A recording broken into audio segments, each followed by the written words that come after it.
I want to tell you about a city, not about a war, not about armies or politics. A city, and the people who called it home. Her name was Khartoum, and on one Saturday morning in April 2023, she stopped being home to 6 million people, overnight, without warning. This is their story. Before you can understand what was lost, you need to know what existed. Khartoum sits where two rivers meet, the White Nile and the Blue Nile, coming from opposite ends of Africa, joining at a single point in this one city. Locals called that meeting place Al-Maghrib, the confluence. On Friday evenings, families came here just to watch. Two rivers, two colors, brown and blue, becoming one.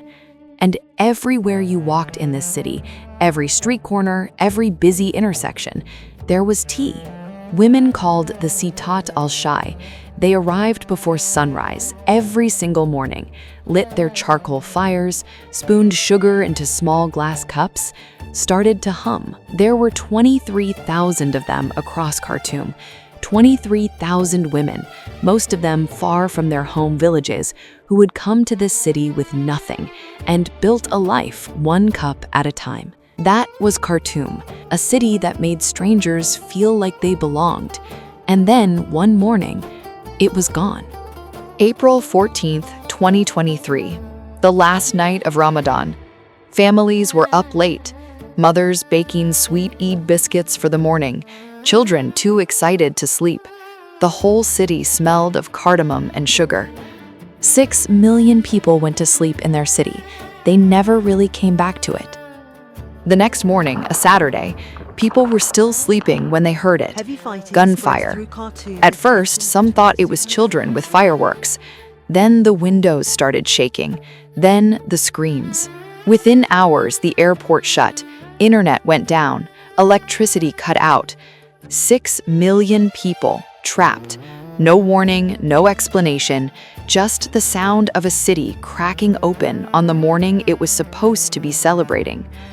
Two military forces had turned on each other overnight, but honestly, the people of Khartoum did not care who started it. They only knew one thing: they had to get out. Think about this for a second. You have one bag. You have maybe 20 minutes. What do you take? Your medicine? Your children's photos? Your passport? The dress your mother wore at her wedding? Safa was 28. She had come home from the United States just to spend Ramadan with her family. She did not think about what to take. She thought about what she could never replace, and she left it all behind anyway. She woke up to gunfire. By the time she understood what was happening, nearly 30 members of her family had gathered in one house. Elderly relatives, newborns, people with health conditions. When the walls started shaking and the upper windows shattered, that was the moment she knew. Staying was not an option. The road north to Egypt took 21 hours. Drivers navigated around live skirmishes in the dark. One woman said the thought that scared her most on that road was not dying. It was who would bury them if they did.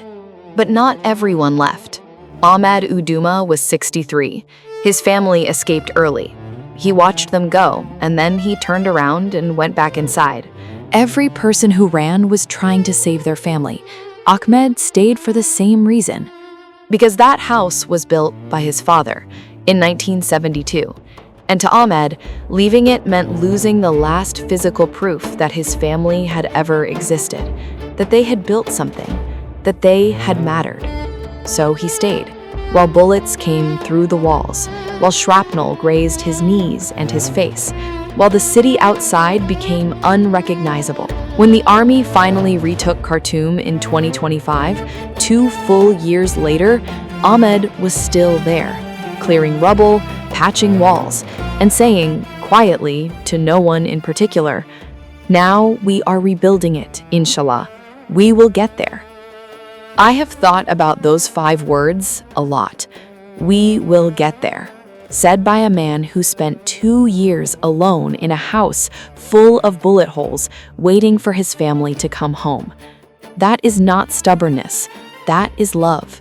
When people started returning to Khartoum, this is what they found.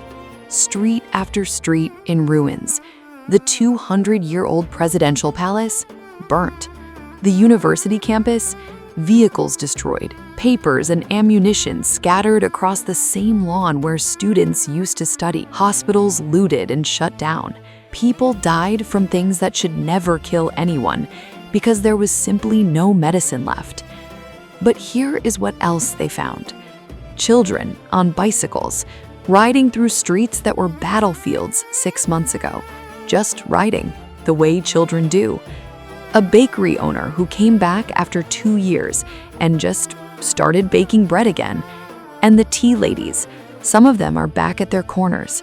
Charcoal fires, small glass cups, sugar, the kettle hissing in the morning. War tried to take that from Khartoum. It could not. Shamoun and his wife Fatma lived in Khartoum with their children. When the shelling got close to their home, they made a decision no couple should ever have to make. Fatma would take the children and run. Shamoun would stay and protect the house. They were separated for 18 months.